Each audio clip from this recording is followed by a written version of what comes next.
कहा गया है सुना गया है कोई न बोले, कहा गया है सुना गया है कोई न बोले, ज़बां दराजों को मशवरा है कोई न बोले।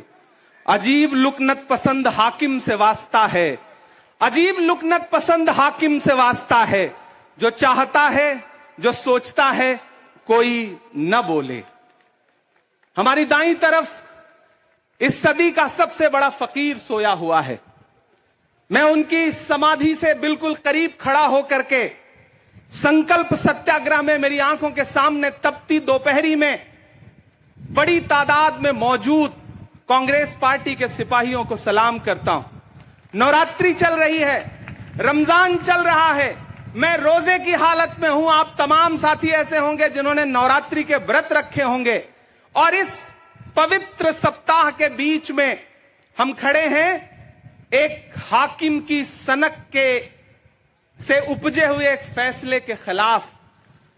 दोस्तों, भारत के लोकतंत्र के लिए एक मुश्किल लम्हा है ये। याद करिए, जब हाकिम की सनक की वजह से आप लाइनों में लग करके अपने पैसे बदलवाने के लिए बैंकों के साथियों से विनती कर रहे थे, चरौरी मिन्नत कर रहे थे, तब सबसे बड़ी आवाज बन के कौन बोल रहा था? राहुल गांधी। नतीजा क्या निकला? उनकी एसपीजी सुरक्षा वापस ले ली गई।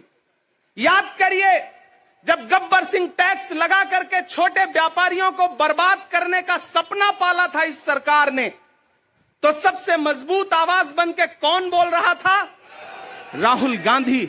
नतीजा क्या निकला? हजारों करोड़ रुपए खर्च करके उनके पीछे ट्रोल आर्मी लगा दी गई। उनकी इमेज खराब करने के लिए जितने तरीके अपना सकती थी भारतीय जनता पार्टी उसने अपनाया।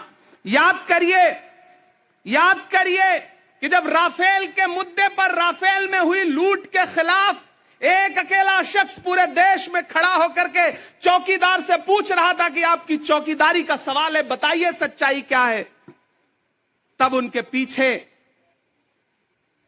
55 घंटे उन्हें ईडी के ऑफिस में बिठा करके पूछताछ की गई। मेरे भाई, उस शख्स ने क्या गुनाह किया? क्या कसूर है उनका? उनका कसूर इतना है कि जब देश में नफरतें सर चढ़ करके बोल रही थी तो उस शख्स ने कहा कि मैं भारत जोड़ने के लिए अपने पैर के छालों की परवाह किए बगैर 4000 किलोमीटर चलूंगा। यह कसूर है राहुल गांधी का। यह कसूर है राहुल गांधी का कि वह एक शहीद पिता के बेटे हैं। यह कसूर है उनका। यह कसूर है उनका कि उनकी दादी ने इस देश की मिट्टी के लिए अपने खून का एक एक कतरा कुर्बान कर दिया। यह कसूर है उनका। आज भारतीय जनता पार्टी के लोग हाउस में खड़े होकर के, सदन शुरू होते ही 1 मिनट भी सदन नहीं शुरू हुआ रहता था और खड़े होकर के राहुल गांधी माफी मांगो के नारे शुरू कर देते थे।